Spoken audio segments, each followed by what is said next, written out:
the membership recruitment committee earlier today. This is the 8th straight meeting that we've introduced a new member, some of whom, like Chad and Josh and Chris, have all now gone to work, either as greeters or saying the 4-way test. So we really appreciate these new members.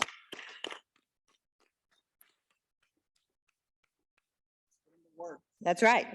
No rest for the weary, as I told Chad. So you're here and we're so glad you're here. Today, it's my distinct privilege to introduce you all to Marge Betley, whose membership I'm proud to sponsor. Marge joined the Arkansas PBS Foundation as its Chief Executive Officer in October of 2020.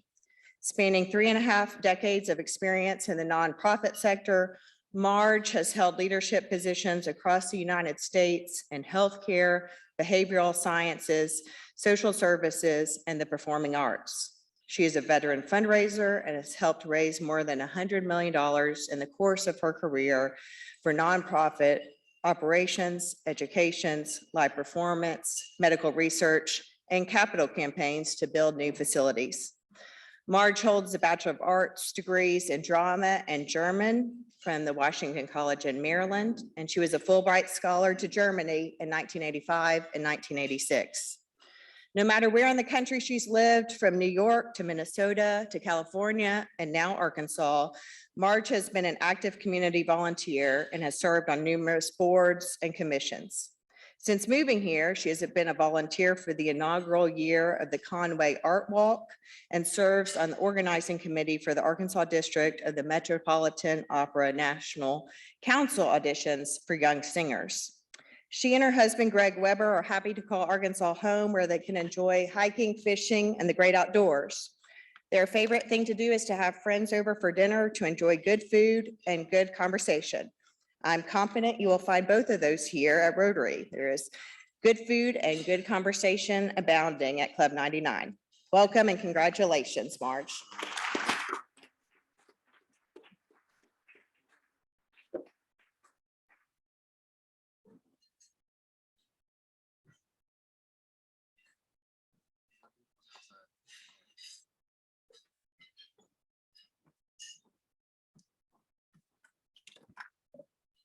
Thank you, Josh, Molly. Again, as Molly said, very exciting, 8 straight weeks. Congrats to our newest member to Club 99, Marge. Welcome. Great to have you. Want to thank Mary and Ed Levy for hosting the Ottenheimer farewell reception for our French participants at their beautiful Arkansas River home last Friday evening. For those of you who came out to participate, that was a really fun event. I even brought my daughter Presley and our dog Tally, so appreciate Ed and his hospitality allowing that to occur. We had a lot of fun and stayed a lot longer than I intended to. Thanks to so many of you for making that their trip to Arkansas so special. My understanding is they're in DC now, and I guess what do they leave to go back tomorrow? Is that right? So I think from all accounts, they've had a fabulous visit to Arkansas, and their program last week was outstanding. And as a note to that, almost every week we post the Zoom link to last week's program. So if you ever miss a program, be sure and check out the link in the newsletter. You can watch our programs that we're putting out there each week. Thanks also to Patricia Blick for representing the Membership Engagement Committee at our latest new member orientation meeting. I believe that was last Thursday. We had several new members join us. Had a great group. We kind of fancied ourselves as the education group. We had Marge was there representing Arkansas PBS, and we had our new superintendent, our new principal from Dunbar, and Summer was here representing Pulaski Tech. So we had a really fun education powerhouse in that meeting. Reminder, we need an accurate head count for our Club 99 dinner parties. Those are coming up September 27th. Please RSVP for you and a significant other if you'd like. It's going to be an outstanding evening, having different Rotarians host us for dinner in their homes. Outstanding event. I hope you will take time to be a part of that. You won't regret it. Next week, as I mentioned, one of our newest members, our new LRSD superintendent, Dr. Jamal Wright, will share his vision with us for the Little Rock School District. We will also hear updates on our Dunbar project and our literacy lab initiative. So please take time to join us the day after Labor Day here at the Clinton Center. Have you ever wanted your spouse to feel more included in Rotary? For those of you who have read the bulletin, you'll know there's good news. And if you don't, that's okay. It's okay. I get it. There's separation, but some of you do. And the board of directors have recently voted to approve a new membership category for Club 99, a spousal membership. With this category, your spouse or domestic partner can join Club 99 at a reduced dues rate and with pay-as-you-go luncheon fees. They'll need to go through the same process we currently have for new members.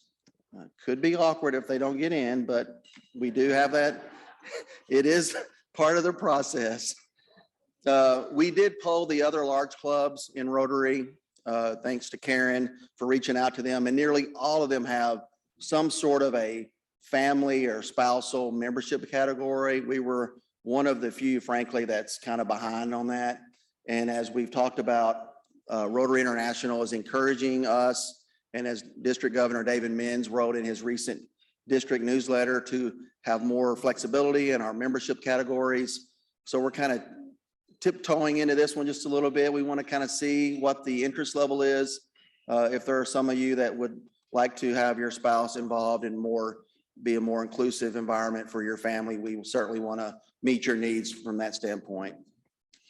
But we do believe it's a great way for all of us to continue to have better engagement.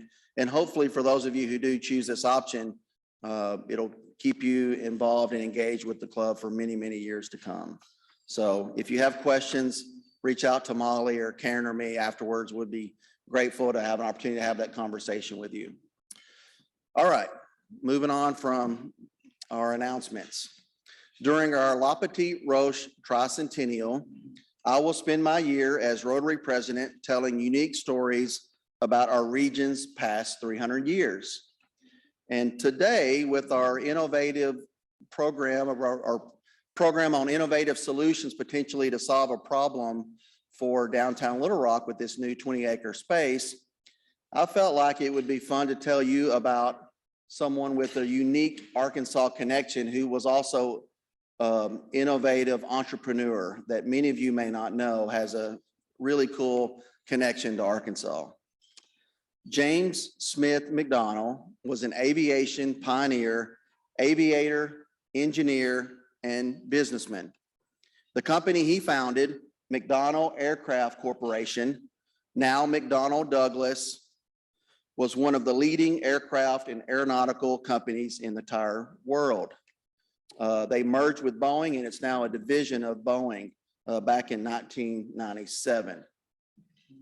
He graduated from Princeton University with a degree in physics and went on to receive the aeronautical engineering degree from MIT. After stops at Ford Motor Company and several other aviation companies, he founded McDonnell Aircraft in 1938 in St. Louis, Missouri. His name has become synonymous with St. Louis. And why not? His company designed and built the F-4 Phantom twin engine fighter in service from Vietnam through the Gulf War. Today's F-15 Eagle and F-A-18 Hornet multi-role fighter, both designed to maintain air supremacy as fighter and attack aircraft, have been the backbone of United States air power for decades and were built by McDonnell's company. His contributions to the aircraft industry include commercial and cargo aircraft we have and continue to fly today, including the DC-10 and the MD-80. And let's not forget his contributions to the space race with the design and manufacture of the Mercury and Gemini spacecraft. He served as a major contractor to NASA on the Apollo, the Skylab, and the Space Shuttle programs.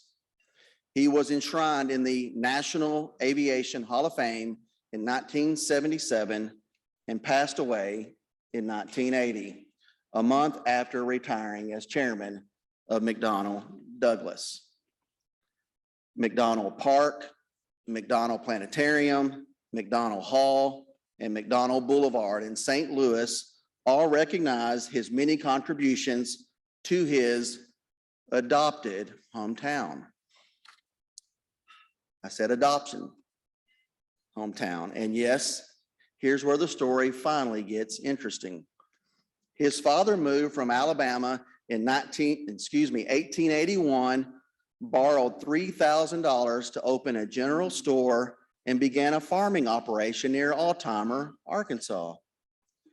Successful at both ventures, he moved his family, including James, who was born in 1899, to Little Rock for educational opportunities not found in the rural farming community. The young James Smith McDonnell, the leading aerospace industrialist of the 20th century, grew up on Hill Road in Little Rock.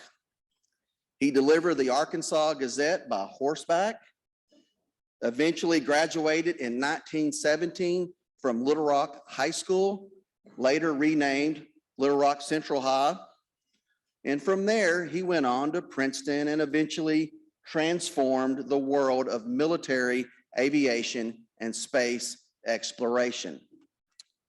Former Little Rock resident James Smith McDonnell, a member of the Arkansas Aviation Hall of Fame, and in the words of past President Bob Denman, a dusty relic of Arkansas history.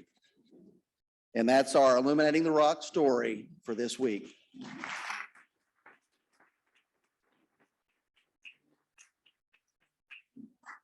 And now I'd like for Mason Ellis to help introduce the program. There he is. Come on up, Mason.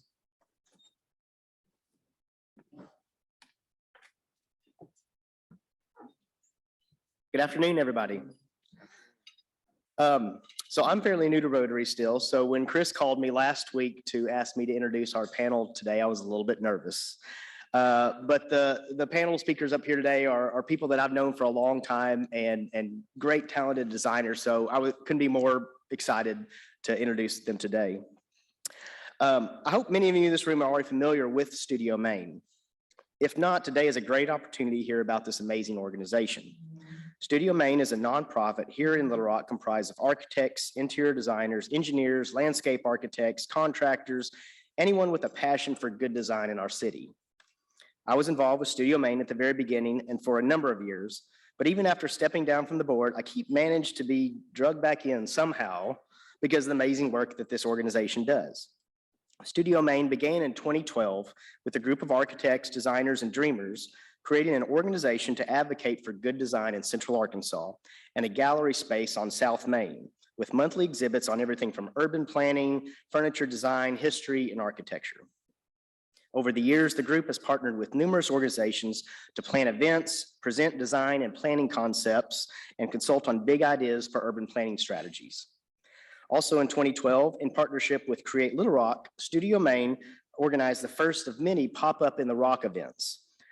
The first one was on South Main Street, but these events focus on areas all across the city to look at overlooked areas and really envision their possibility, using duct tape to restripe streets, borrowed plants to create green spaces, and pop-up shops and empty storefronts. These events have had a lasting change on the places that they have been organized around, including my own neighborhood in Stiff Station. Studio Maine's mission to advocate for better planning and design in Little Rock is also evident in the Envision Design competitions, where professionals, students, and the public alike are encouraged to submit their big ideas for different design challenges across our city. And the 2022 Envision Design competition was perhaps its most ambitious endeavor ever. I was very proud to be on my office's team that submitted a board for this as well, even though we did not win one of the awards. But getting to announce the award winners today feels like an honor just the same. Today, we have joining us Brittany Mitchell, a structural engineer at Cromwell Architects and Engineers and the winner of the public vote for establishing connections. Nikki Crane, a designer at Polk Stanley Wilcox Architects, the winner of the public vote for placemaking. Heather Davis, project architect at AMR Architects, the winner of the public vote for wildcard. And James Meyer, architect and principal at Taggart Architects, the winner of the jury-selected professional entry of the year. And to tell us a little bit more about this year's Envision Design Challenge, please give a big welcome to architect and principal at Cromwell Architects and Engineers and chair of the Studio Main Board, Chris East.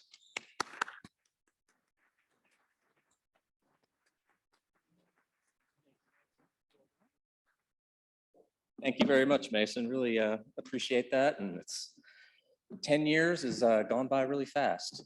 Anyway, wanted just to start off by saying we're very, very grateful for being here, being asked to talk about some of the work that we've done in the past. I recognize a lot of you out here. So I see several fellow architects. Thank you all for being here to see what your collaborators have been doing. So really do appreciate the opportunity. So let's see. It worked, great. I'll just add a little bit to what Mason said. I'm sorry. I'll just add a little bit to what Mason said. So this year we just had our 10-year anniversary. And as part of that, I just wanted to put up a few statistics. We've had over 15,000 volunteer hours for this being the fourth one, Envision Design Competitions, 40 exhibitions. And it's been something that I think we've only been just extremely fortunate to find a group of people who care so much about design in our city and find a way to advocate for how we can continue to bring attention to these issues and improve what we have. The main driving forces, our mission statement is really educate the community, advocate for better design, collaborate allied fields, and challenge convention. And that really applies to every single project we do. But on this one, I think you can see it hits all of them. Advocate and challenging convention, I think, are two that we're particularly good at. James is laughing. It's true. So the Envision Design Competition, I think everybody is aware that 30 Crossing is the biggest project that the Highway and Transportation Department has taken on.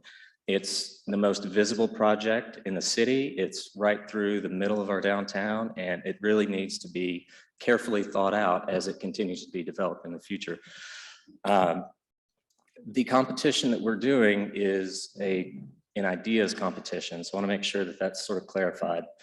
The winners are essentially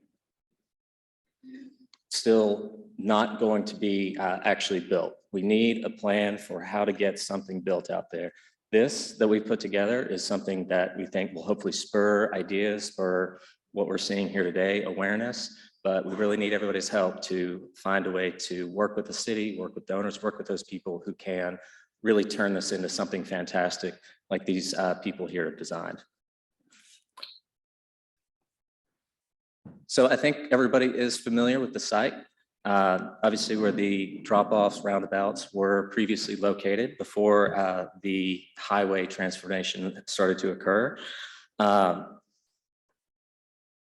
Some of the things I really wanted to point out about this, other than of course it being a highly visible site, is the fact that we have so many cultural institutions that are adjacent to or right on the actual site. I mean, we have Historic Arkansas Museum, the River Market, Simmons Tower, Cowles. It's an important space for many, many people and an important space for many of the business leaders and community leaders here in town. So I think it's important that we really focus on how this space can begin solving some of the big urban issues that are now created since we have this space in our downtown.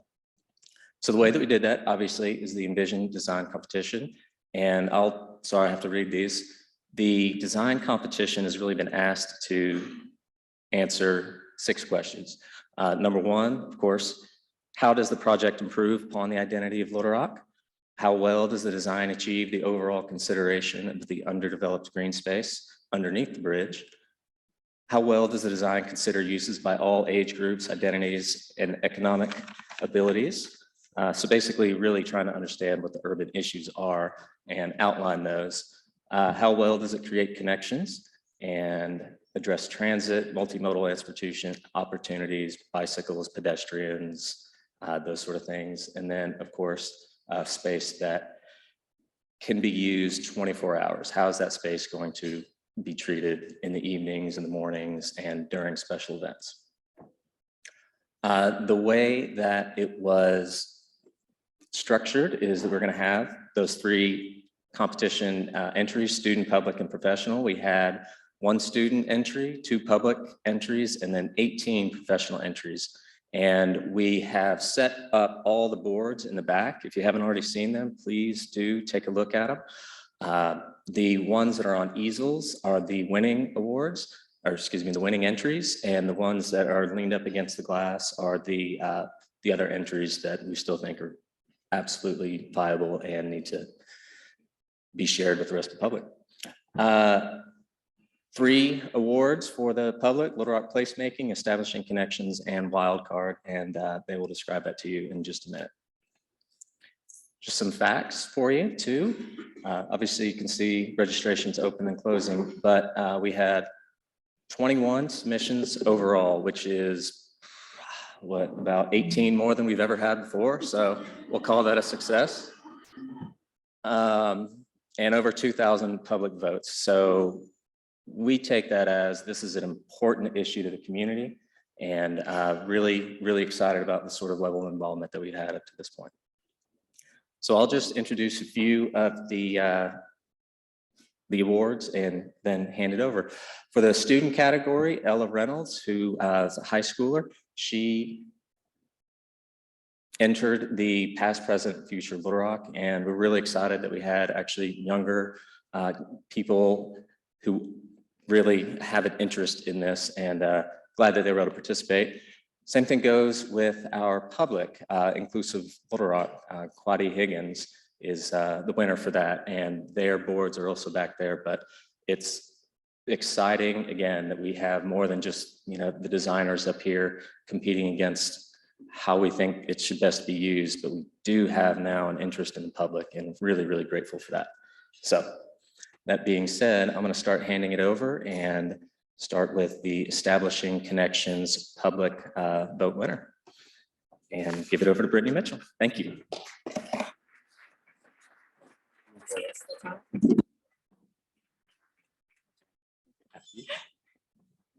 Hello, my name is Brittany Mitchell. I'm a structural engineer with Cromwell Architects and Engineers. Our design team ended up winning the Public Vote Award for Establishing Connections, Little Rock Parkway. The goal of our design was to incorporate the placement of existing spirals into a connecting path system. The design intent was to provide a variety of community spaces while incorporating the surrounding social and economic environments. There were 4 distinct spaces that we wanted to provide: places to relax, exercise, play, and socialize. The connecting pathways throughout the park join these spaces together while also maintaining separation.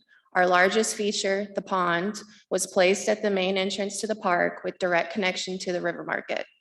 Views of downtown Little Rock can be seen from all points around the pond. Moving east towards the Clinton Library, the site expands into open park area and flows into the existing park along President Clinton Avenue with connections to the pedestrian pathways. Mirrored across the site, the lower east quadrant includes a sports field with direct access to the East Village area. As you move to the west, the spaces become more relaxing, include areas for the adjacent residential communities. A dog area and open pavilions throughout the park provide accessible amenities for those in the area, and a sculpture garden connects to the growing arts in Arkansas.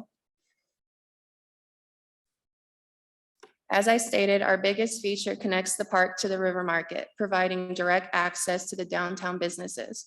The pond includes features for all ages, including an amphitheater at the entrance, a kids park close to Museum of Discovery, and a boardwalk along 2nd Street.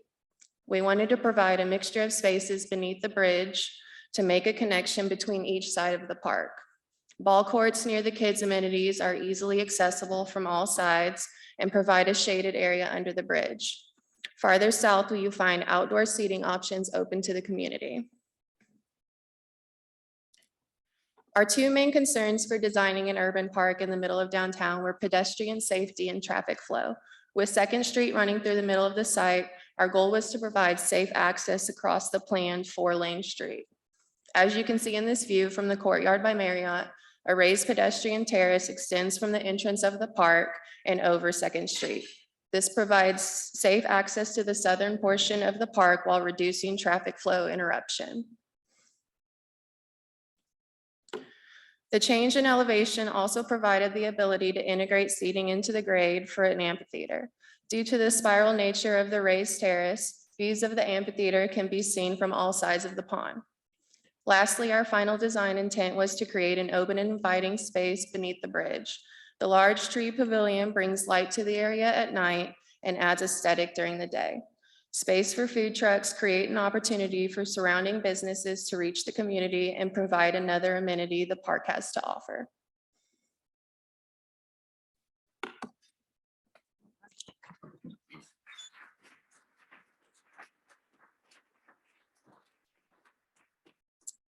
Hello, y'all. My name is Nikki Crane. I'm a designer at Polk Stanley Wilcox, and I'm going to represent our team, which is actually a team of 6. So I did not do this alone. I think it's really cool to hear the stories behind these boards. Sometimes I think you look at them and you don't really know the thought process that went behind it. And I think Brittany, you did a wonderful job explaining y'all's project, and I can really see how that won the connections. Hey, Chris, how do I push this button? Green. Yeah, cool. Okay, so our team kind of struggled at the beginning, mostly just because we're all from Little Rock, and we see this bridge every day, and we were trying to imagine what it's going to look like if it's not there and we're all connected and all the way through. So we kind of went back and looked at the history of why it was here. And if you think about interstates, they were kind of brought to connect cities, and that is a beautiful idea, but this is a good example that it completely dissected our city. And so you kind of had a west and an east side of Little Rock. And you can see these images to the right. The 2 bottom ones are what it looks like now. And this is, not safe. It's not comfortable. And so you don't want to cross. And so, how do we look at this as something that is going to change, I guess, how you see Little Rock? So we started looking at the connections that this is going to bring from the park. We're looking at, how's the river market going to tie into East Village? It's going to be a lot easier to have that pedestrian connection. The main library downtown and the, Historic Arkansas Museum, like Chris mentioned, connecting to the Clinton Library. And they all kind of come together at this hub underneath the bridge, which right now does not feel safe. I don't know about y'all, but this is just during the day. So what is it going to be at night? And so, yeah, we just kind of took that broader look of it.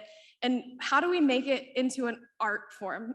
Like this thing is going to be noisy. You don't really want to be under it. It's going to be dark. Nobody's really done this successfully where they've kind of been under a bridge and you've felt safe. But I'm sure that you can look at these images and tell me what cities all of these belong in just by looking at the sculptural pieces that are in the cities. That's, the St. Louis Arch. And I don't know if y'all know that, but that is the Skydance Bridge in Oklahoma City. It's relatively pretty new. And then the Bean, of course, in Chicago. So how do we create something in Little Rock that makes it a place that people want to come to? And if you see that image, you say, oh, that's Little Rock. So that's kind of how we were really looking at this and presented with all of the design challenges of the noise and the light and making it feel welcoming. And also that disconnection. We really wanted to make this bridge feel like it is now what once disconnected the city. It's now the piece that brings us all together. So here's some of our initial sketches. So don't judge them too hard. So, we're looking at the west side and the east side and literally thinking like, okay, it's almost like a fabric, like we're stitching everything back together. So we're taking the west side and the east side and we're gonna bring it into this beautiful cultural fabric of different colors and pieces, and it's gonna undulate under the bridge. And And we started calling it this cultural quilt that's gonna stitch us back together. And so you can see how it's kind of coming up, and we thought it could be cool to have a presence as you're on the bridge, driving in. I mean, this is a big piece and it's visible in the entrance to our city. So how do we make it visible from the bridge and make you want to go down there, make you want to get off the bridge and come to Little Rock? So that kind of organized our spaces a little bit. It's a little hard to see, but under the bridge, because it was going to be noisy, we wanted that to be programmed that was going to be noisy. So whether you're at a splash pad, which turns into a skating rink in the winter so that it's usable all year round, or a farmer's market that could then become an event space up underneath the bridge, and make those spaces very interactive and make you want to be down there. And then leave pretty much everything else as lawn space and let the city decide what we want to do, what the community wants to do, whether they're playing sports or they're going to a dog park. And then as it moves to the main library in Arkansas, the museum over at the Historic Arkansas Museum, it starts to get more dense and contemplative, because those programs are very contemplative and meandering. And then as it goes towards the Clinton Library, towards this side, you have food trucks and a food park, very, very active, just because it's all interconnected with the parking. And so as you can see, this is kind of that cultural fabric that we came up with, and you can see it from every part of the city. And that was just kind of our idea, that you see this thing and it's bright and it's red or it's colorful, and you say, hey, I want to go there. I want to be underneath this bridge. That sounds so weird, but that sounds cool. And then at night, not only does it, is it this cool thing during the day, like it really lights up at night is what we were thinking. It's this light show. And so even at night, it's this safe place to be. You want to take your kids there. And I think, us doing this project and realizing that this bridge does need to be special and we need to treat it appropriately. And so that's how I guess we got placemaking. And that's all I have.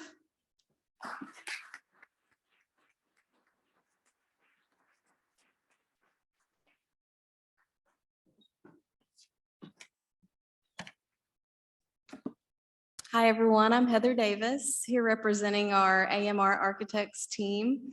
Our whole office actually got involved in this design competition because we as architects, typically when we look at a site in downtown, we have a tight site, a tight budget, demanding pro forma, parking minimums, overlay districts, and all of these constraints that we have to contend with.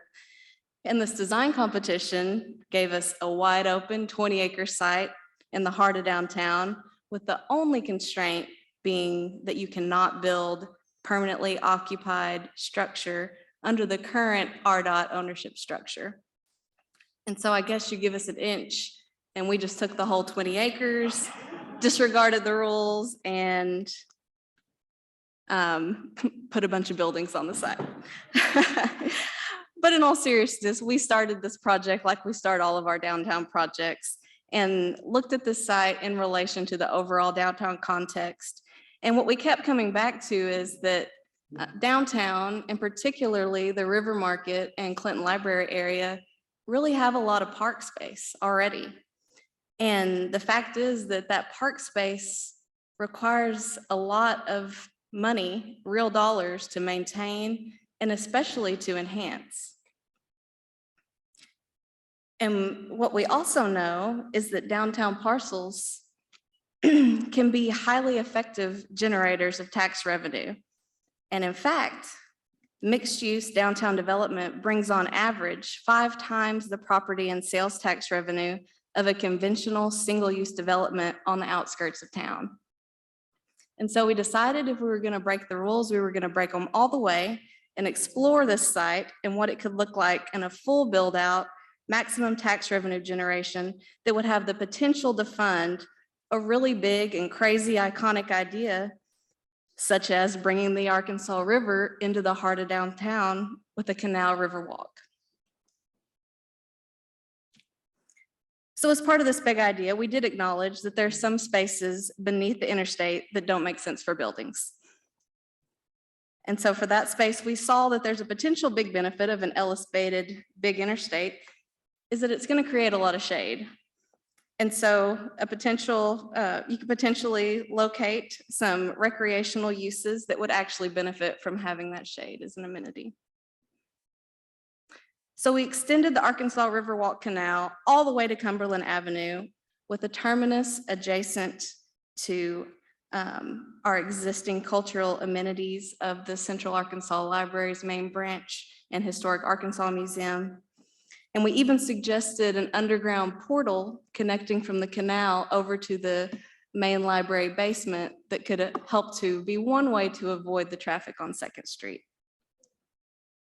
We explored an iconic bridge on Rock Street to connect at ground level above the canal. Sorry, my clicker's not working. And on the east side of the interstate, we explored the canal's connection to the river and the river trail, bringing bikes and kayaks and activity with it into the heart of downtown. And so the critical component of the Arkansas River Canal is that it is activated by this adjacent tax revenue generating mixed use development with retail spaces and businesses and residential units, all infusing people and life into the heart of our city. Thank you.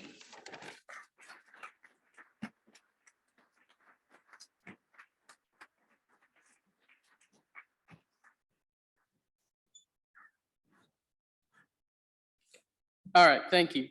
My name is James Meyer. I'm here representing the Taggart team. We had a handful of people in the office work on this, and I think we got a much more than a handful of opinions along the way.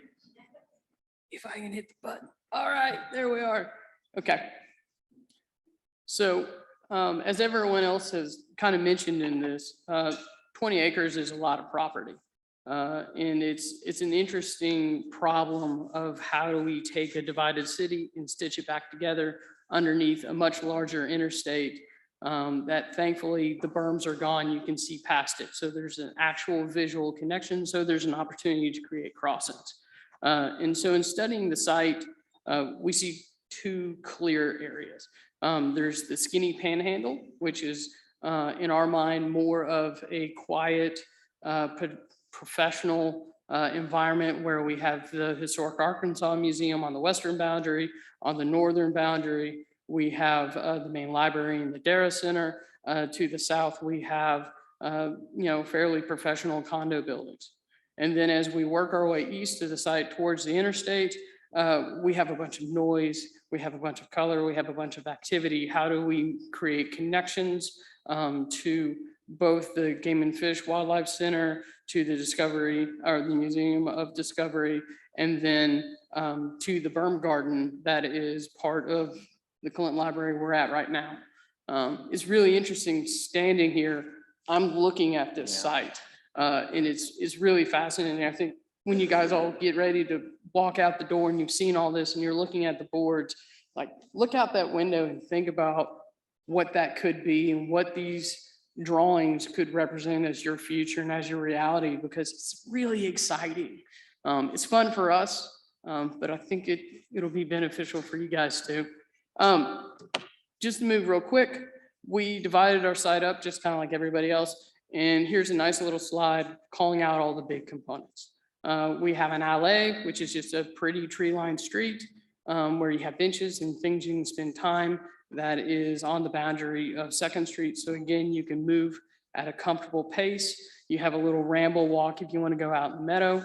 And then anchoring the western side of the park, we have what we call our roofscape porch.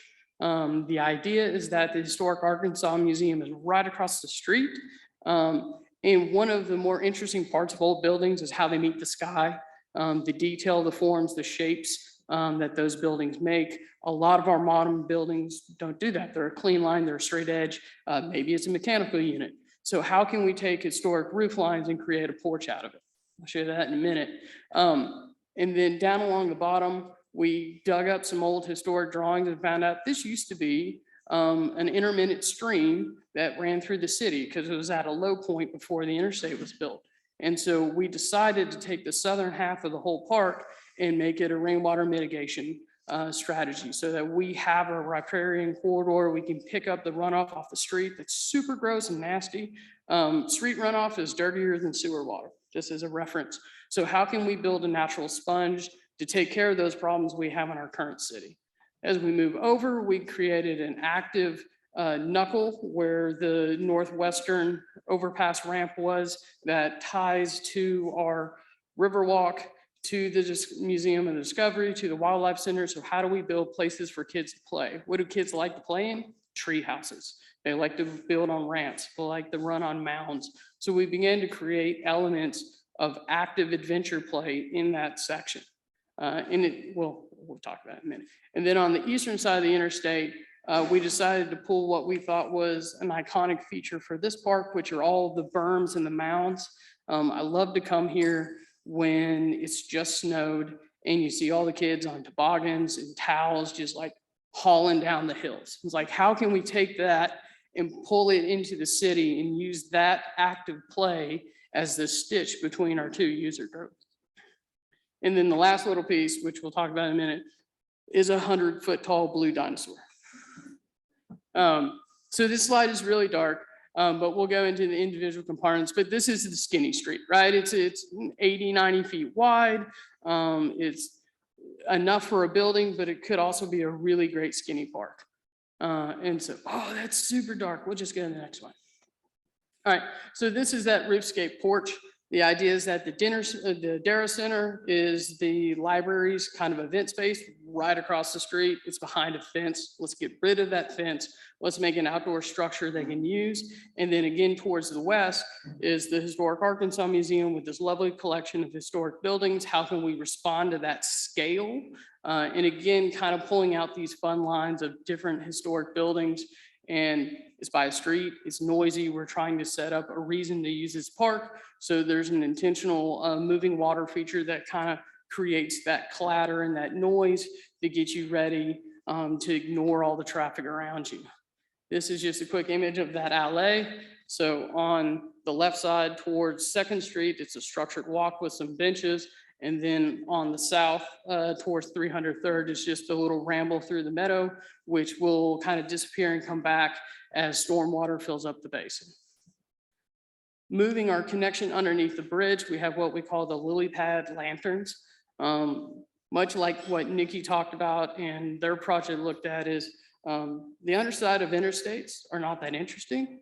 They're really noisy and they're often dark. So how can we come up with a component that can reasonably address all of those? And so we came up with these lozenges that float in the sky.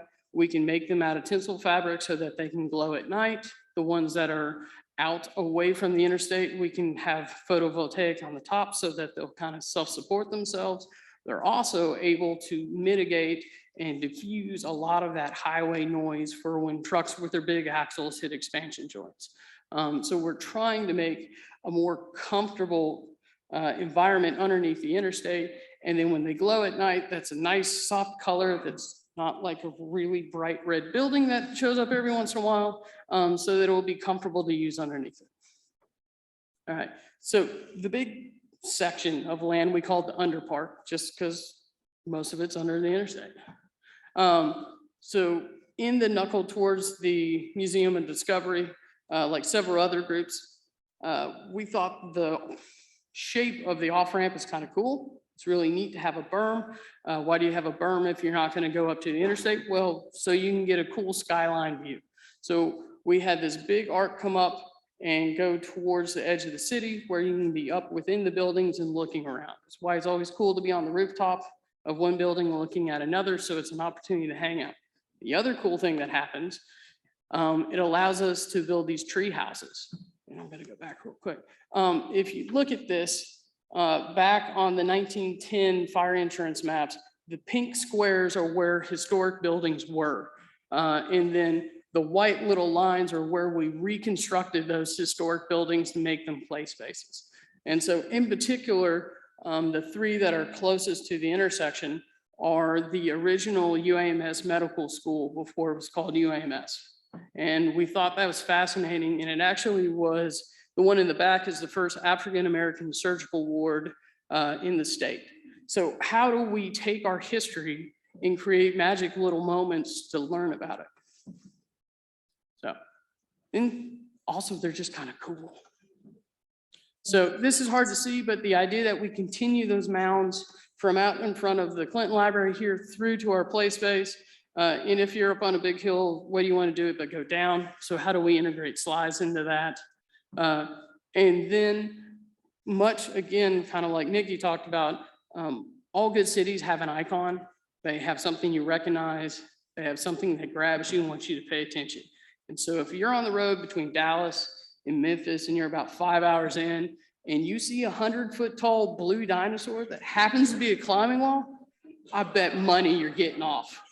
And so this is the intent that we need to be playful with this. Parks don't have to be overly serious. It needs to be impactful and grab people's imaginations. And so how can we reframe how our city is held by others, even if it's for 10 seconds at a time as they go past on the interstate? Because if they're not stopping today, they're probably going to stop tomorrow. So here's that view. Thank you.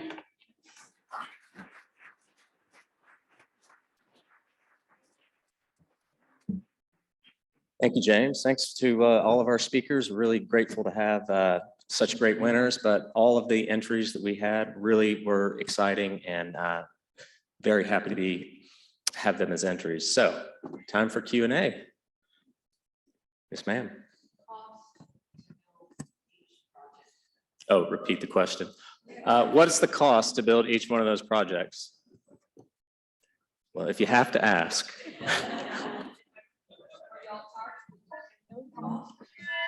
No. Right, because it was just ideas, and as Heather sort of mentioned before, very rarely do we ever get a project where we just have creative control. So I think that's one of the reasons why I had so many participants. Yes, sir.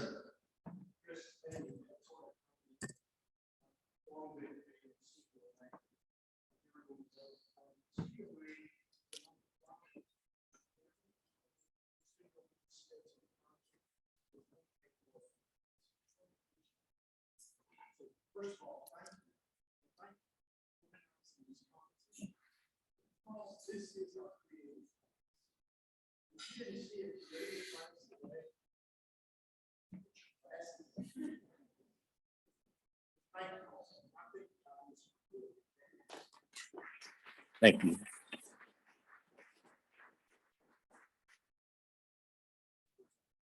I'm sorry. Oh, yes, sir. Well, I'm glad you asked. So I guess the first thing is I don't have a solid answer for what is next. But what we really hope happens is that we have people go to the city, go to the state, and really express how important this space is, and especially those people who really surround that area. And to what James said a minute ago about looking that direction and imagining what it's going to look like, I think everybody should continue to sort of drive down 2nd Street and look south from where Cal's is, because that's right now what the plan is. It's an empty field. So that's something that I think we really cannot leave by the time that this whole highway expansion project is over. So please contact our city leaders. I know we're putting people together, but as of yet, I don't think there really is an organized response. Yes, ma'am. The timeline, I believe, is it now? I don't want to tell you wrong, but I believe it's the Envision 30 crossing is supposed to be done spring of 25. So we have several more years to go. All right. Well, oh, yes, sir. Well, I really admire your work. I can't even draw a straight line. I sit here and I feel like I've had a dose of electricity. This is exactly what this city is. Really proud. Thank you. Thank you.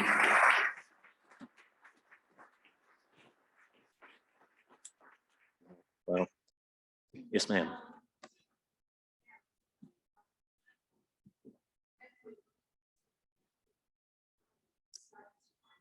Oh, 2 minutes. Immediately. I mean, it takes time to design a project like this. I can imagine it taking at least a year just to design it. And I think there also needs to be some of the questions that have been raised during this competition thoroughly vetted and thoroughly thought out, like Heather's presentation, where they actually develop and create a larger tax base for downtown, I think should be a reasonable option to consider. And if we were to do something like that, that's going to take even longer. But my understanding is, and this is through discussions with the city primarily, is that development won't really even be able to happen until RDOT turns the property over to the city, which was when they were going to complete with the entire project. So it still could be 2025 before even we're able to re-break ground, basically. So there's time to get together. Let's do it. All right. Thank you again.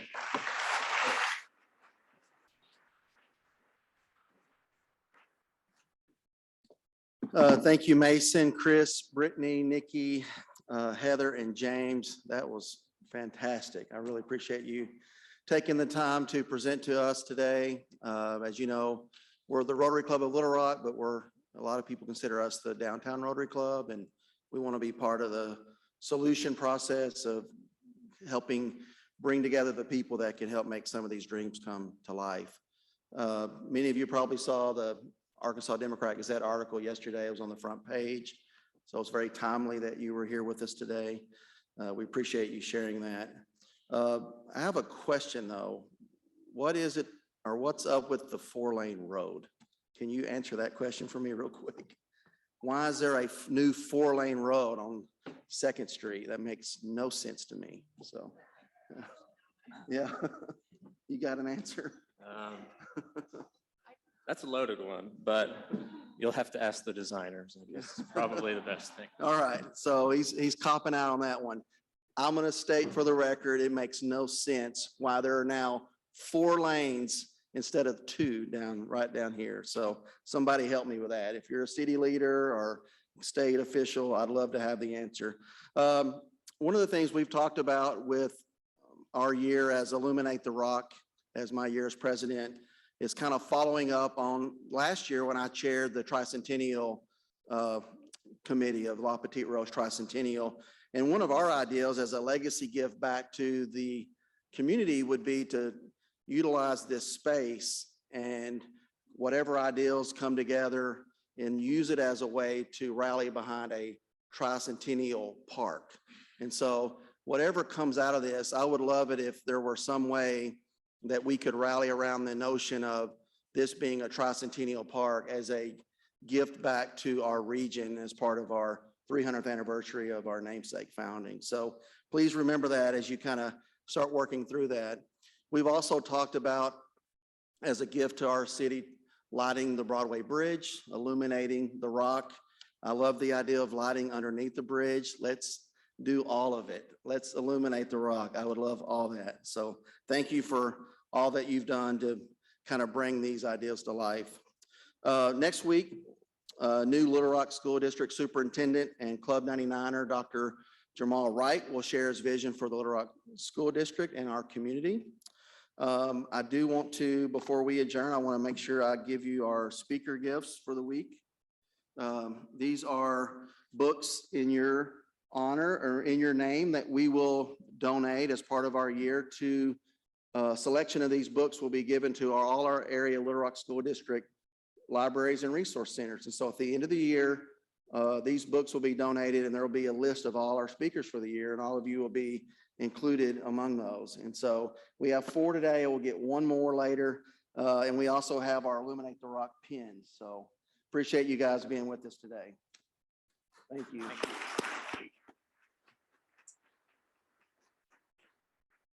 And please join us afterwards for a quick photo in front of our Illuminate the Rock banner. All right, guys, thank you for being with us. And with that, we are adjourned. All right, thank